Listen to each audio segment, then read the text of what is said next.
Bonjour et bienvenue dans une nouvelle émission de l'Avenir en région. Avec la crise sanitaire, certains secteurs d'activité ont été particulièrement sollicités et mis sur le devant de la scène. Entre un clic sur un ordinateur et la boîte aux lettres, il y a un chemin à parcourir et on va en parler dans un instant.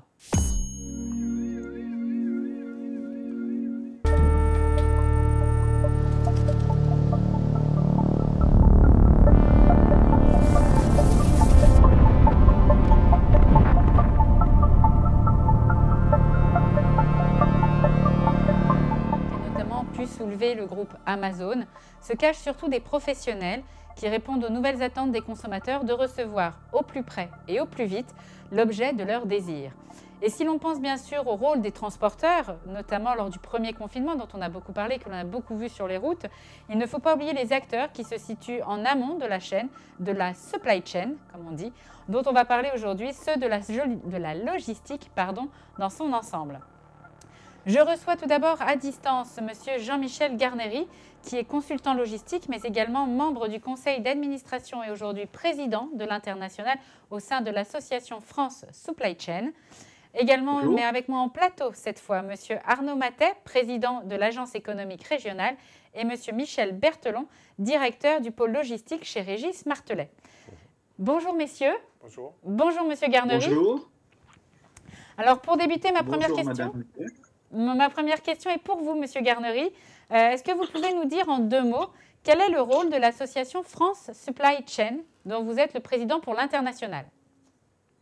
Alors, cette association a pour objectif de promouvoir les fonctions logistiques et supply chain dans leur ensemble auprès des entreprises et de la population, et notamment de mettre en évidence ce rôle stratégique de ces fonctions qui ont été vues jusqu'à peu de temps comme des fonctions d'exécution et qui aujourd'hui démontrent une vraie nécessité de les mettre au rang de la stratégie des entreprises. Donc, on s'emploie à faire comprendre l'importance de ces fonctions dans la chaîne de valeur des entreprises.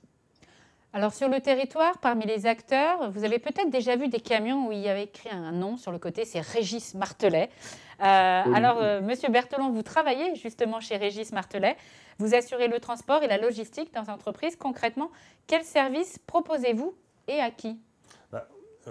On propose tous les services de transport qu'on peut trouver, c'est-à-dire de l'enveloppe jusqu'au camion complet, de la livraison régionale jusqu'à l'international, des délais, on va dire, standards jusqu'à l'express. Donc en fait, on fait tout le panel de transport avec nos propres camions ou en sous-traitance avec les principaux partenaires du marché.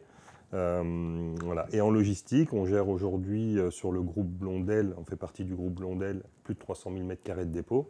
Et dans la région, on a 3-4 dépôts, dont un qui est dédié au e-commerce, le dernier né. Étonnamment, je ne sais pas pourquoi, je me doutais que c'était le dernier né, celui-là. Eh oui. Le spécial e-commerce, on va effectivement en parler parce que, avant d'en parler, on va quand même présenter aussi Monsieur Martet. Monsieur Martet, vous êtes donc le président de l'agence économique régionale.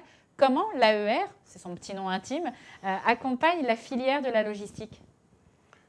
La filière, elle est accompagnée comme toutes les autres filières majeures de la région, puisque le conseil régional, qui est, je dirais, le commanditaire de l'agence et qui nous demande d'intervenir dans tel ou tel domaine d'activité, demande que les filières stratégiques de la région soient suivies particulièrement.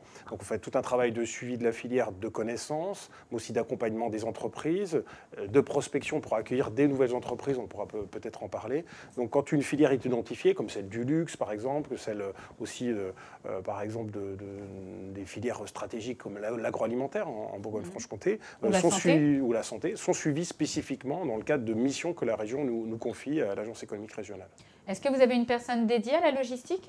Oui, tout à fait. On a un collaborateur dédié, formé, qui connaît, qui vient de ce milieu-là et qui est en capacité de pouvoir s'adresser évidemment à tous les porteurs de projets, s'adresser aux entreprises en développement, en croissance, et qui peut aussi faire des actions de prospection pour pouvoir accueillir et renforcer la filière qui est déjà très importante en Bourgogne-Franche-Comté. On pourra en parler.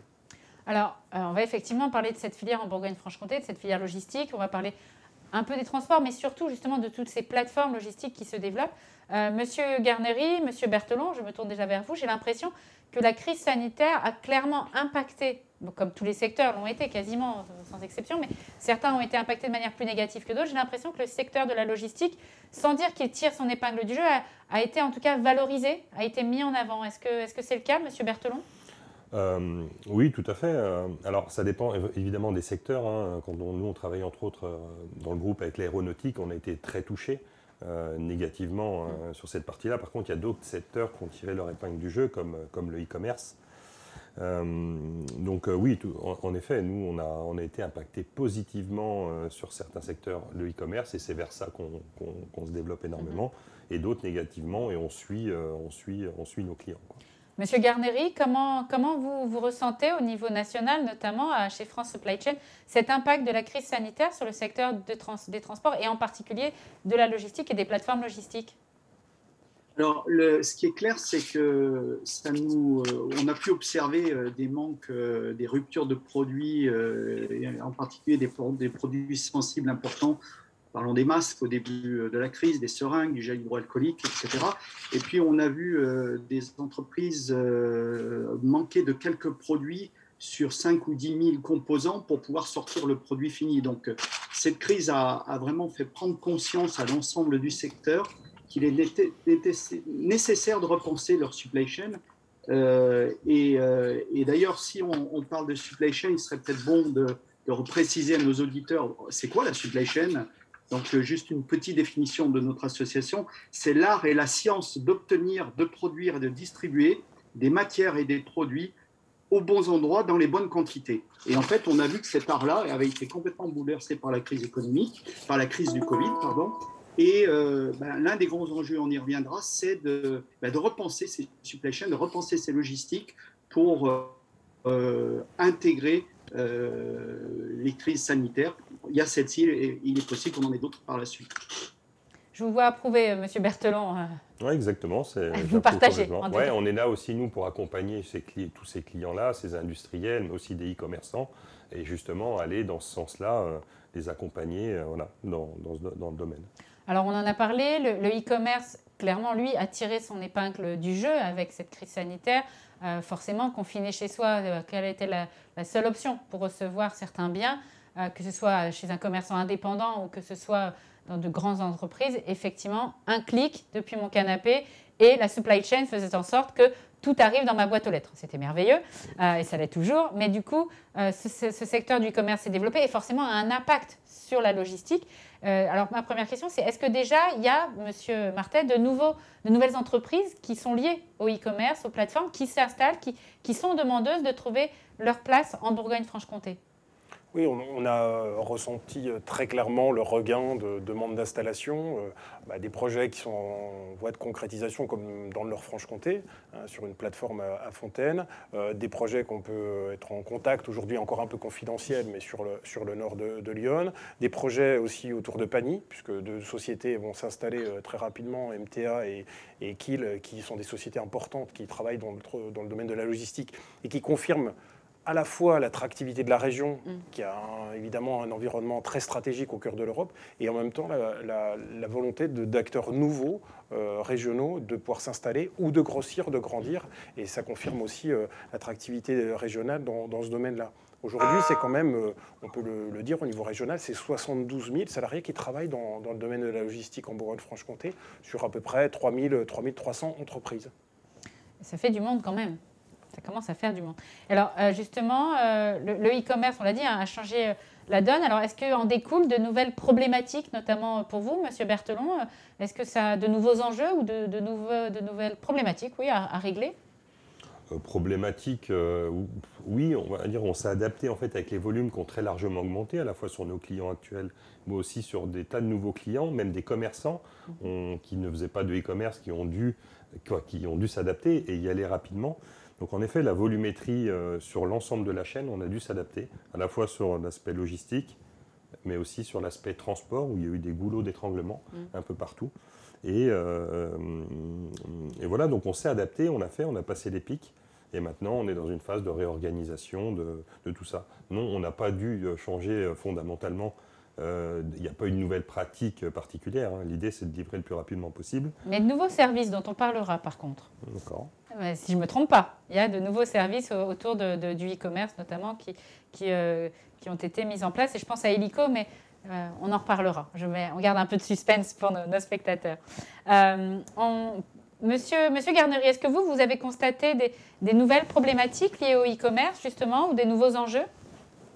Oui, alors dans les principaux enjeux, on va associer le e-commerce à l'omnicanalité dont les entreprises doivent faire face. Alors c'est quoi l'omnicanalité? C'est qu'avant j'avais en fait un département pour livrer la grande distribution, j'avais un département pour livrer les magasins, j'avais un département pour faire le e-commerce, et ces canaux étaient, je dirais, bien séparés les uns des autres.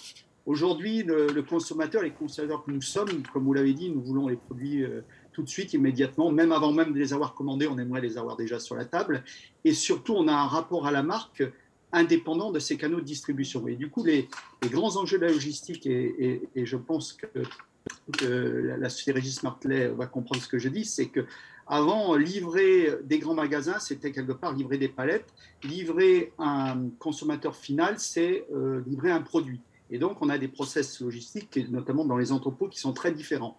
L'omnicanalité oblige en fait, dans un même entrepôt, juxtaposer différents process logistiques, ce qui a vraiment complexifié le métier du logisticien. Alors, ça l'a complexifié, ça se traduit par quelle réponse, du coup, apporter, Monsieur Garnery? Concrètement, si vous voulez, dans la complexification, c'est le fait qu'on ne peut pas à la fois donc distribuer des palettes de la même manière qu'on va distribuer un produit, et donc ça a nécessité de faire un travail important sur les process logistiques. Et aujourd'hui, donc les entrepôts qui étaient, on va dire, des centres d'entrée et de sortie de palettes, sont devenus des vrais centres de production et sont gérés comme une usine. Aujourd'hui, dans les usines, il y a des nomenclatures, il y a un certain nombre de process pour fabriquer un produit. Et bien, comme dans les usines, comme dans le monde industriel, l'entrepôt est devenu une unité industrielle avec des process pour pouvoir fabriquer sa production, qui est de fabriquer ses flux logistiques. Monsieur Berthelon, j'ai l'impression que vous sentez aussi cette transition de la profession. Tout à fait. Alors l'omnicanalité, on le sent énormément. Moi, j'ai des clients qui étaient B2B qui poussent vers le B2C. Donc alors B2B, business to business, et B2C, business to customer. Tout à fait. Voilà, entre affaires, parce que tout le monde n'est pas forcément déjà aussi anglophone que j'ai l'impression de l'être, mais pas du tout. Mais voilà, donc soit entre affaires ou vers le client final. Et donc, il passe du client d'affaires au client final, du coup. Oui, et inversement aussi. Hein. Et du coup, en effet, on a une omnicanalité, c'est même plus large que ça. Et en effet, tous nos dépôts, on doit s'adapter à ça. C'est vrai qu'on ne prépare pas un colis comme une palette. Ce n'est pas les mêmes process, ce n'est pas les mêmes outils, ce n'est pas les mêmes compétences, ce n'est pas les mêmes outils informatiques. Voilà, et ce n'est pas la même rapidité, tout simplement, où avant, il y avait un peu plus de délai. Maintenant, avec le B2C, il y en a beaucoup moins. Donc tout cet environnement-là, à la fois chez nous prestataires, mais aussi chez les industriels, on a dû s'adapter à ça. Alors justement, on parlait de Helico. Est-ce que c'est parmi les solutions que vous proposez désormais? C'est une solution de logistique. De quoi s'agit-il et à quelle problématique répond-elle? Alors Helico, c'est une marque du groupe Blondet. C'est notre marque e-commerce, c'est notre produit e-commerce. On peut faire du e-commerce B2B, du B2C, mais aussi tout ce qui tourne autour. Et comme on parlait d'omnicanalité, on peut livrer aussi du B2B. De la palette à l'enveloppe, là encore? C'est ça. Et l'idée, c'est qu'on a un outil très performant, assez compliqué, avec beaucoup d'algorithmes, des stratégies d'entrée, de sortie. On adapte complètement. Alors nous, on s'est positionné sur des petits moyens clients. On a une bonne base régionale, mais aussi on a des clients nationaux et internationaux. On traite du petit jusqu'à des choses beaucoup plus grosses. Et l'idée, c'est qu'on va se connecter avec nos clients, avec le RP, le site internet. Tout est informatisé. Il n'y a pas de mouvement, il n'y a pas de mail, il n'y a pas de commande. Tout est en temps réel. Tout le monde voit tout en même temps. Et voilà. Et on va traiter l'ensemble des flux B2B, B2C dans les mêmes dépôts. D'accord. Alors, on a vu, donc, vous le citiez tout à l'heure, M. Martel, de nouvelles entreprises s'installent en Nord-Franche-Comté, etc. Alors, moi, j'ai regardé aussi qu'il y a à la fois des grandes enseignes du type Intermarché qui s'installe, qui est une plateforme logistique. On a Colruyt qui envisage un futur site. Parlons d'Amazon en Saône-et-Loire, dont on a déjà beaucoup parlé. Il y a même aussi les pharmaciens du groupe Giffard qui viennent d'annoncer il y a peu de temps l'installation d'une plateforme logistique à Dijon. Doit-on comprendre que la Bourgogne-Franche-Comté dispose de nombreux atouts pour accueillir tous ces acteurs de la logistique qui rêvent apparemment de mettre leur plateforme chez nous? Oui, comme je le disais, il y a une évidence géographique, c'est-à-dire que notre positionnement dans ce Y qui renvoie aussi bien vers la région parisienne que vers l'Allemagne ou la Suisse et puis vers le sud de l'Europe, évidemment, c'est très, très stratégique. La seule problématique aujourd'hui qu'on connaît et qui fait aussi rapport à ce qu'on évoquait sur les questions des plateformes, c'est qu'elles demandent de plus en plus de foncier. Et l'une des problématiques peut-être en Bourgogne-Franche-Comté, c'est qu'on va faire face à une demande croissante de foncier, parce que ces usines, plateformes, vont être de plus en plus grandes, sont plus importantes.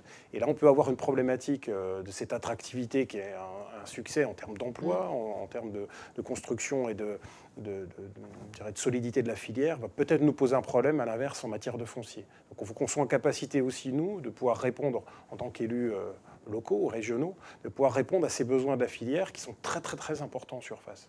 Ouais. Vous me faites de transition parfaite, M. Martel, parce que c'était une de mes questions, c'était justement le problème du foncier. Donc on a pour l'instant, encore aujourd'hui, une réponse à apporter en Bourgogne-Franche-Comté à ces plateformes logistiques où ça commence à devenir déjà difficile de leur répondre. Pour l'instant, on peut. Aujourd'hui, on a 2000... Mais il ne faudrait pas qu'il y en ait 50. Voilà, on a à peu près, il reste encore dans les zones d'activité qui sont mises en place en général par les intercommunalités, à peu près 2200 hectares de zones d'activité disponibles en Bourgogne-Franche-Comté. 2200. Ce qui peut paraître important, mais qui, nous, dans l'analyse de l'Agence économique régionale, nous positionne avec un véritable atout, parce qu'on est stratégiquement disposé en Europe, mais en même temps, c'est souvent des zones qui sont de plus petite surface. On a très peu de zones qui font au-delà de 15 hectares, qui sont souvent, quand on a des demandes, là, les derniers projets, 3, 4, 5, 10 hectares, et on peut très bien avoir des demandes qui dépassent les 10 hectares, ce qui peut rendre les choses compliquées dans certains secteurs. Donc aujourd'hui, avec les 5 plateformes logistiques, avec nos infrastructures, on peut faire face sans problème. Et comme vous le savez, mettre à disposition du foncier disponible pour une entreprise, c'est très long. Donc on sollicite aussi beaucoup les élus locaux pour qu'ils anticipent ces besoins futurs et qu'ils puissent envisager les zones de demain, parce qu'on pourra peut-être faire face à des demandes auxquelles on ne pourra pas répondre. Mais aujourd'hui, on est très bien équipé et on a les infrastructures, les plateformes, en plus l'intermodalité aujourd'hui qui sont demandées, vraiment de manière vraiment optimum pour pouvoir accueillir des entreprises. Quelles sont les zones de Bourgogne-Franche-Comté les plus sollicitées? On a parlé un petit peu tout à l'heure de Fontaine, par exemple. On a parlé de Pagny, du coup, là, en Côte d'Or. Y a-t-il des zones plus attractives que d'autres? La Saône-et-Loire, peut-être, avec Saône-et-Or? Ça va être dur pour un président de faire un choix. Voilà, vous m'avez saisi. Je crois que évidemment qu'il y a mettre un territoire en avant. J'adore la Bourgogne-Franche-Comté. Vous savez que voilà, cette grande région, elle a beaucoup d'atouts. Elle a beaucoup d'atouts aussi parce qu'elle a fusionné. Et ça nous donne un panel de positionnement, c'est-à-dire de pouvoir positionner ou proposer des installations dans Nord-Franche-Comté pour des entreprises qui veulent se rapprocher de l'Alsace, plutôt dans Lyon pour être vraiment à la limite du bassin parisien, plutôt en Saône-et-Loire, comme vous l'avez dit, avec les vrais atouts de Pagny, de Sonor, etc., qui sont à proximité du sud de l'Europe. Cette région, elle a multiples atouts. Et justement, son atout, c'est de pouvoir proposer des positionnements différents. Donc il y a beaucoup de zones qui sont diverses, variées, parce que quand on propose par exemple à un investisseur une zone d'activité ou un secteur, c'est ce qu'on fait, on est relais de Business France, et quand on a par exemple une prospection à faire ou quand on nous propose un investisseur, on va essayer de le positionner selon vraiment la zone qui va pouvoir répondre à tout ce qu'il demande, en termes de logistique, en termes d'accès, d'infrastructure, d'emploi, de demande. Est-ce que je veux un port? Est-ce que je veux un aéroport? Est-ce que je veux une autoroute, etc. Voilà. Et notre connaissance fine voilà, du milieu économique, mais aussi géographique, hein, puisqu'on a un service d'intelligence économique territoriale qui nous permet de connaître vraiment en temps réel les zones d'activité, l'immobilier disponible et tout. On est très pointu là-dessus. On est en capacité de répondre justement aux investisseurs, leur dire on pense que ce positionnement il peut se faire là avec tel atout, etc. Et puis des fois mettre les territoires en concurrence, ça arrive, c'est sain. On peut arriver des fois à mettre en concurrence des territoires proches en leur disant voilà les atouts et après l'investisseur ils sont aussi en confiance pour pouvoir investir en Bourgogne-Franche-Comté. Monsieur Garnery, est-ce que le développement des plateformes logistiques dont on parle et dont parlait Monsieur Martel est amené à se développer selon vous? On a parlé, donc l'un des éléments importants, c'est l'omnicanalité qui oblige à repenser ces plateformes et d'ailleurs à les rendre beaucoup plus importantes en superficie. Donc là, on est sur un mouvement très important de création de nouvelles plateformes. Alors, il va de soi quand la région parisienne et le nord de la France sont des zones très actives sur ce sujet, mais je partage pleinement les propos de M. Martet, c'est que la Bourgogne a vraiment une carte à jouer dans cette évolution, et notamment, comme M. Martet l'a dit, le nord de la Bourgogne est une excellente place pour, je dirais, créer des centres logistiques, des centres de distribution qui vont permettre en périphérie de Paris, parce qu'au fond, Auxerre, c'est quoi? C'est une heure et demie, on va dire, du sud de Paris. Et par ailleurs, et moi-même qui ai dirigé le groupe Vente Privée, où on a créé énormément de plateformes ces dernières années, j'ai personnellement choisi Beaune, je crois, pour implanter la plateforme vente privée. Donc c'était il y a quelques années, mais il n'y a pas très longtemps, parce qu'en fait, Beaune était exactement le barycentre européen de toutes les activités du groupe vente privée. Quand on prenait les flux entrants de nos fournisseurs, donc de nos marques côté vente privée, et les flux sortants, c'est-à-dire tous les e-shoppers européens qui achètent sur vente privée, le barycentre, c'était à l'époque, enfin il y a 3-4 ans, c'était Beaune. Donc effectivement, on est sur un mouvement de développement de plateformes et la Bourgogne a une carte à jouer dans ce domaine, de par sa place. Alors on l'a dit, les plateformes sont gourmandes de mètres carrés, de foncier, beaucoup de mètres carrés, mais est-ce que si on ramène le mètre carré à l'emploi, est-ce que ça vaut le coup? Est-ce que ça crée beaucoup d'emplois? Je me tourne vers vous trois, vraiment, pas de questions dirigées particulièrement. Est-ce que ces plateformes qui donc demandent beaucoup de foncier, on l'a dit jusqu'à 10 hectares, est-ce qu'elles créent aussi beaucoup d'emplois? Monsieur Martet, peut-être? Ou Monsieur Garnery? Oui, je veux bien répondre, parce qu'en fait, c'est effectivement le mythe du centre logistique où on voyait beaucoup de palettes et puis beaucoup de produits et quelques opérateurs au centre de ces milliers de mètres carrés. Ça a complètement évolué et changé. Alors déjà, comme on le dit, l'omnicanalité oblige des process plus complexes et énormément d'emplois pour gérer ces flux complexes, mais également, on va vers de plus en plus de mécanisation et d'automatisation de plateformes logistiques quand elles deviennent très importantes. Et la mécanisation et l'automatisation de ces plateformes logistiques va nécessiter la création d'emplois d'informaticiens, d'emplois de mécaniciens, d'après-vente, de suivi de ces systèmes automatisés. Ce qui fait que la plateforme logistique d'aujourd'hui, c'est un mélange de mètres carrés, de technologies et de personnes pour pouvoir les opérer. Donc oui, ça crée plus d'emplois que par le passé, où on gérait des flux de palettes entrée-sortie qui étaient relativement simples à faire avec peu de personnes. Monsieur Martet, vous...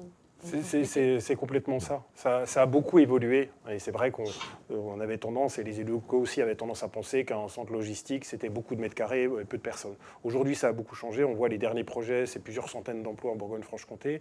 On envisage au niveau national la création d'emplois sur ce secteur-là, qui pèse quand même 10% du PIB national. C'est à peu près 500 000 emplois sur les prochaines années. Donc c'est très intéressant et il est important pour nous qu'on soit positionné. Évidemment, le rapport foncier, nombre d'emplois est important, mais aujourd'hui, et comme il était expliqué, c'est aujourd'hui beaucoup plus d'emplois sur site, autour de l'intelligence artificielle, de traitement de la donnée, de la logistique, et bien évidemment qu'on a intérêt à se positionner. On est vraiment plus sur un schéma passé, et je crois que mon intervenant précédent a très très bien expliqué en fait cette évolution, et ce qui fait que ces nouvelles installations sont très intéressantes économiquement pour la région. Alors concrètement, M. Berthelon, vous le vivez au quotidien. Est-ce que les métiers ont changé? On a parlé de l'arrivée, bien sûr, des nouvelles technologies, la gestion des données, l'automatisation, etc. Est-ce que concrètement, vous qui le vivez, est-ce que ça a créé de nouveaux emplois? Est-ce que ça a créé de nouveaux métiers? Évidemment. Hein. Alors surtout, c'est l'aspect e-commerce qui nous a poussé à créer des nouveaux emplois, entre autres informatique. On n'a pas été jusqu'à l'automatisation complexe, mais on a de la petite automatisation. Mais clairement, ça génère beaucoup de main-d'œuvre parce que moi, le dernier dépôt qu'on a créé, c'est le dépôt de Marsanel, le dépôt e-commerce. Aujourd'hui, sur 5500 m², on a 30 personnes. On est monté à plus de 40 sur le site au pic et ça va encore monter. C'est complètement différent des dépôts qu'on connaissait avant où il y avait beaucoup de palettes et peu de personnes. Donc en effet, ça génère énormément, à la fois dans des métiers techniques, on a dit l'informatique, l'automatisation, voilà, mais aussi avec le e-commerce, on a beaucoup de personnalisation. C'est comme ça nous qu'on se positionne et c'est vers ça que c'est notre créneau, où ça génère beaucoup de main-d'œuvre et d'emploi.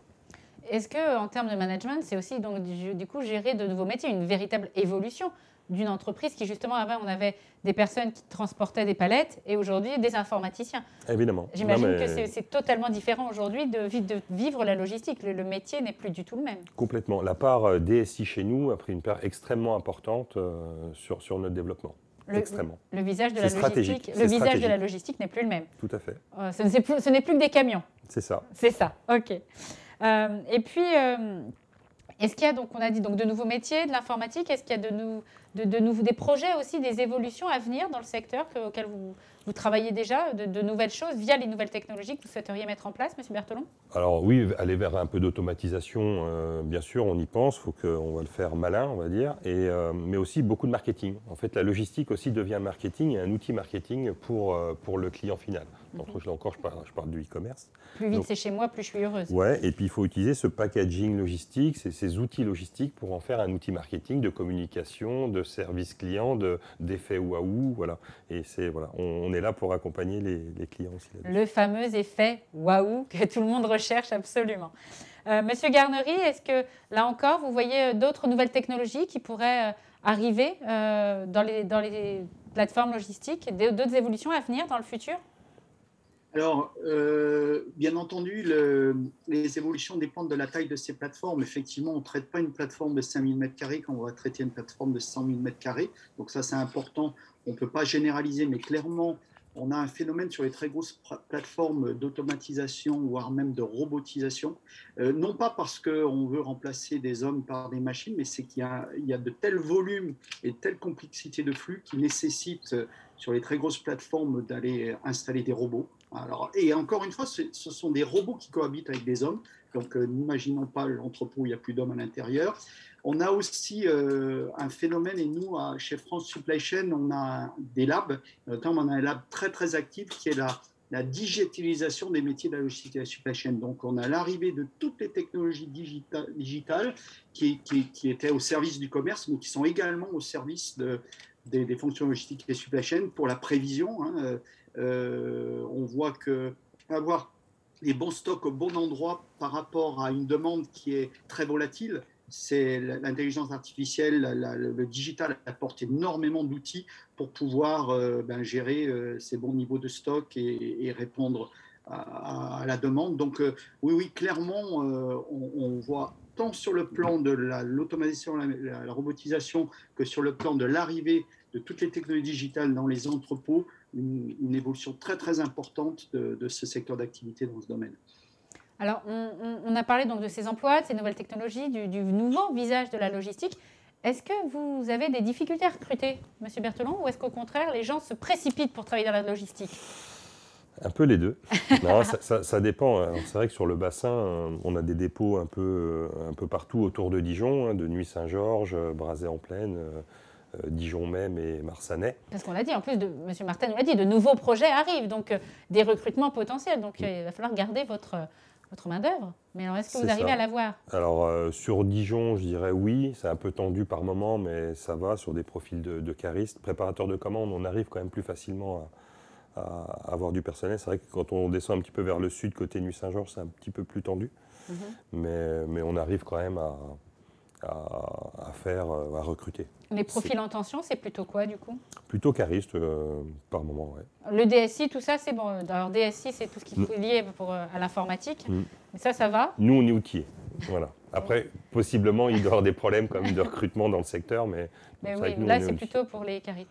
Et alors, qu'est-ce qu'on pourrait dire, justement, pour donner aux gens envie d'aller découvrir cette chaîne logistique qui a clairement évolué, qui n'est plus la même? Est-ce que vous pourriez donner un message, M. Berthelon? Venez chez nous. Enfin, je ne sais pas, pourquoi la logistique? Pourquoi choisir la logistique? Comme c'est expliqué depuis tout à l'heure, c'est clairement un des métiers aujourd'hui qui pousse. Des plateformes poussent, se modernisent. On a différents métiers, du préparateur jusqu'à de l'informatique, des ingénieurs méthodes, des techniques. Voilà, il y en a pour tout le monde, en fait. Du service client. On a des tas de métiers complètement différents avec des profils complètement différents. On peut recruter vraiment beaucoup de monde. Monsieur Martet, ces problèmes de recrutement, vous en avez des échos? Où est-ce qu'il y en a à l'échelle régionale? Oui, c'est général. Il y a des métiers en tension, des métiers qui ont du mal à recruter, bien évidemment. Et c'est vrai qu'on essaie aussi au niveau régional de mettre des politiques de formation professionnelle, d'accompagnement. Il y a 53 formations diplômantes dans le domaine de la logistique en Bourgogne-Franche-Comté. Et c'est vrai qu'on sait aussi accompagner par des dispositifs, par exemple, d'accès à la qualification ou de formation adaptée, de formation dans l'entreprise aussi, le Fonds régional d'adaptation à l'emploi, pour pouvoir permettre à des métiers plus en tension de pouvoir faire face aux besoins de recrutement. Mais je voudrais juste rajouter une petite chose, je ne me suis pas permis de vous couper tout à l'heure. Non, mais je ne me vexe pas, allez-y. Dans le grand défi aussi de demain de cette filière, c'est de faire face à la transition écologique. Mais Monsieur Martet, mais vous êtes au top. C'est ma question suivante. Oui, mais j'avais peur que vous l'oubliez, parce que demain, le ministre des Transports sera à Héricourt, chez Gaussin, pour présenter notamment un des acteurs forts de la logistique présent dans de nombreux ports. Et qui Gaussin qui passe au véhicule à hydrogène pour le grand public et qui fait beaucoup de choses dans les ports et les aéroports notamment. Effectivement. Et cette transformation aussi, pour faire le lien avec la question de l'emploi, peut permettre de donner une image aussi bien plus rayonnante, bien plus attractive pour les plus jeunes, parce que la logistique peut avoir une image aussi de camions, de palettes à transporter. Et là, c'est cette transformation autour de la transition écologique, de la mobilité hydrogène, de pouvoir traiter le dernier kilomètre avec des véhicules adaptés. Ça va donner aussi aux jeunes aussi un peu plus envie de s'impliquer dans une filière qui va se rénover aussi avec ces nouvelles complètement. Et avec des modalités de déplacement beaucoup plus digitalisées, beaucoup plus efficaces et aussi beaucoup plus vertes. Alors, avant de passer justement à la transition, puisque vous me faites une très belle... Désolée. Non, mais je vous en prie, au contraire, c'est parfait. Je voulais simplement savoir, j'imagine que, pour finir sur la question de l'emploi, que les entreprises qui souhaitent s'implanter, dont vous parliez, les plateformes logistiques avec lesquelles vous négociez, dont nous ne saurons pas le nom, on l'a bien compris, est-ce que j'imagine qu'elles sont aussi demandeuses vis-à-vis de la main-d'œuvre, vis-à-vis des compétences locales qu'elles pourront recruter? C'est incontournable. On ne traite pas un projet d'installation si on ne traite pas avec l'entreprise la question des compétences globales sur l'ensemble des possibilités de recrutement. On l'accompagne, comme je le disais, avec la région sur des possibilités aussi d'aide à l'embauche, d'aide à l'emploi, de formation adaptée, de formation professionnalisante, de formation sur site. Mais évidemment, de toute façon, parmi les atouts d'un site, d'une ville ou d'une intercommunalité, il y a la question des infrastructures et des compétences. Et c'est vraiment essentiel aujourd'hui quand on propose une solution. Et nos organismes de formation et notre formation, avec les formations diplômantes que j'évoquais, sont aussi un atout et qui conduit de renforcer pour permettre à des entreprises de pouvoir trouver la main-d'œuvre adaptée, formée, ou qui va pouvoir se former ou évoluer, parce qu'aujourd'hui les métiers évoluent tellement vite, on l'évoquait, avec aussi beaucoup plus de métiers autour de la digitalisation, permettra aussi à ces entreprises de pouvoir trouver la main-d'œuvre qui pourra les satisfaire et pourra permettre leur développement. Et je vais vous poser la dernière question de cette émission. Elle va vous faire plaisir, du coup, Monsieur Martet, puisque je la lis telle quelle. Dans une prochaine émission, nous parlerons des transports plus précisément. Mais j'aimerais toutefois échanger quelques mots avec vous, messieurs, sur le sujet. Indispensable pour acheminer les marchandises jusqu'au magasin ou pour livrer mon colis dans ma boîte aux lettres que j'attends avec impatience, les camions restent malgré tout pointés du doigt pour des questions d'encombrement, de circulation d'une part, mais surtout, effectivement, de pollution. Alors, comment jonglez-vous entre les besoins commerciaux, les enjeux environnementaux? Comment vous trouvez l'équilibre? Alors peut-être M. Berthelon puis M. Garnery sur le sujet. Comment vous faites, vous qui allez de l'enveloppe à la palette, pour prendre en compte cette atout de transition? Alors déjà, nous, on est vraiment partie prenante aussi de ça. On va vers une logistique et des transports de plus en plus verts. On va être le 3e transporteur français à rouler avec un camion hydrogène. Mais ça va, il n'y a pas que le camion, il y a aussi tout, il y a le conditionnement, il y a tous les colis, le recyclable. Voilà. Donc, et on est poussé par nos clients. De toute façon, nos clients sont demandeurs de ça. Donc, de toute façon, à partir de ce moment-là, c'est le marché qui s'adapte et on va vers une logistique et des transports verts. Donc, que ça soit électrique, que ça soit hydrogène, gaz. Colza, on parlera aussi Colza bientôt dans l'émission. Colza, ça c'est pour la partie transport, mais aussi sur la partie logistique, on peut parler des conditionnements, des cartons, du plastique qu'on a de moins en moins, du recyclé. Voilà. C'est fini les grosses boîtes pour mettre une toute petite chose dedans? Ah bah moi je fais pas. Donc c'est interdit chez moi, ça non c'est exclu, c'est complètement exclu. Non, on adapte complètement les colis et même demain les transporteurs de toute façon factureront du rapport poids-volume pour ça. Donc en fait c'est vrai que ça s'adapte naturellement et nous on fonce dedans. Monsieur Garnery, un mot donc de cette transition écologique dans la supply chain? Oui, c'est un sujet évidemment très très important que nous traitons chez France Supply Chain. Par un lab, le lab environnement. Alors, ce qu'il faut peut-être dire sur quelques sujets, les camions, en fait, c'est une chose, et effectivement, comme l'a dit M. Berthelot, on va vers des camions de plus en plus propres. Mais derrière, ce qui est important, c'est de ne pas transporter du vide. Et du coup, le premier élément, c'est qu'à l'intérieur du camion, on ait des colis qui soient en taux de remplissage, qu'ils soient en flux aller ou en flux retour, que ce soit toujours un camion qui circule avec plein de produits, et qu'à l'intérieur effectivement des cartons, on ne transporte pas du vide. Donc ça, c'est la première chose pour améliorer notre empreinte carbone et notre vision écologique des choses. Et après, il y a un autre élément, c'est le collaboratif, et je vais citer très rapidement un exemple en Autriche. En Autriche, ils étaient aperçus que, en fait, pour livrer dans les grandes vallées autrichiennes, tous les transporteurs et toutes les entreprises se rendaient tout en même temps dans les vallées pour livrer 3, 4, 5 colis. Et un jour, ils se sont dit, et si on prenait, toi tu fais la vallée numéro 1 et on concentre tous les flux sur toi de cette vallée numéro 2 c'est toi, et vallée numéro 3 c'est toi. Et en fait, dans les villes, on commence à raisonner de la même manière, c'est de se dire, au lieu d'envoyer tout le monde de partout, on commence à faire du collaboratif entre des sociétés différentes, pour éviter que tout le monde aille au même endroit juste pour livrer un colis. Voilà. Et on est en train de travailler sur, bien sûr, plein d'autres sujets, mais voilà 2 exemples qui illustrent comment on peut s'améliorer en matière d'environnement. C'est 1, ne pas transporter du vide, et là il y a plein de choses à faire avec l'intelligence artificielle, etc. Et 2, faire en sorte qu'on s'organise, qu'on collabore pour que le moins de camions se rendent à un endroit uniquement pour livrer un seul colis, mais qu'on organise une tournée, je dirais, intelligente pour que le kilomètre soit intelligent. Monsieur Berthelon, le kilomètre intelligent, ça vous parle aussi, le collaboratif? Moi, j'adorerais rentrer dans des démarches comme ça. C'est vrai que j'y pense aussi parce qu'on est chargeur et on travaille aussi avec tous les transporteurs. Nous-mêmes, on est transporteurs, mais tous les monocolistes de la place. Donc, c'est des sujets qu'on a déjà. Et c'est vrai que moi, je serais intéressé pour travailler, en effet, sur cette optimisation, cette mutualisation de moyens. C'est vrai, quand on voit dans une rue qu'il y a 10 camions pour livrer chacun des colis qui vont chez les mêmes clients. Bon, et je ne vous en parle pas quand ils s'arrêtent en plein milieu de la route. Exactement. En plein milieu. Alors on peut se dire qu'il y a peut-être moyen d'optimiser, voir en effet avec la ville comment on peut faire, peut-être laisser les camions passer sur des voies rapides, voilà, ou avec du tout électrique. Bon, à voir comment ça peut se goupiller et se mutualiser. Mais en effet, il faut arriver à optimiser un maximum ces colis, ces camions, et les règles de livraison, si on peut aller jusque-là, quoi. Monsieur Martel, pour conclure, j'imagine que parmi l'intermodalité qui est présente également en Bourgogne-Franche-Comté, au service de l'économie, il y a aussi, outre les transports, il y a des options, enfin, outre les transports routiers, j'entends, d'autres alternatives, puisqu'on reparle aussi beaucoup du fret, de remettre les camions sur des trains, on parle aussi du canal de Bourgogne, par exemple. Il y a toutes ces questions aussi qui sont prises en compte.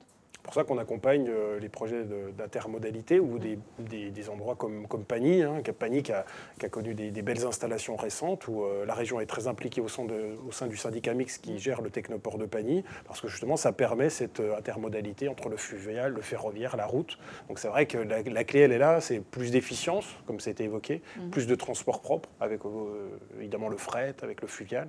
Et ça, c'est la question de demain. Et je pense que ces deux questions autour de l'efficience du transport, digitalisation, amélioration, collaboration et des transports plus propres, autour aussi de l'hydrogène. On est quand même une des régions en pointe dans le domaine de l'hydrogène, avec aussi le premier camion frigo qui marche à l'hydrogène, avec un groupe électrogène et hydrogène.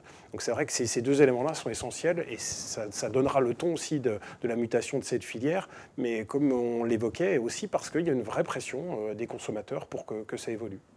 Alors, écoutez, merci en tout cas à vous trois, messieurs, pour ce focus sur le secteur de la logistique. Comme je vous le disais, on va reparler transport, on va reparler questions écologiques, mais transport déjà d'une manière générale, ce sera dans une prochaine émission. Et on parlera notamment d'hydrogène et aussi de camions qui roulent au colza, notamment en Saône-et-Loire. Mais on reviendra dessus dans une prochaine émission. Merci à vous trois. Moi, je vous donne rendez-vous très bientôt pour une nouvelle émission de l'avenir en région. Et d'ici là, eh bien, portez-vous bien. À bientôt. Merci. Merci. Merci.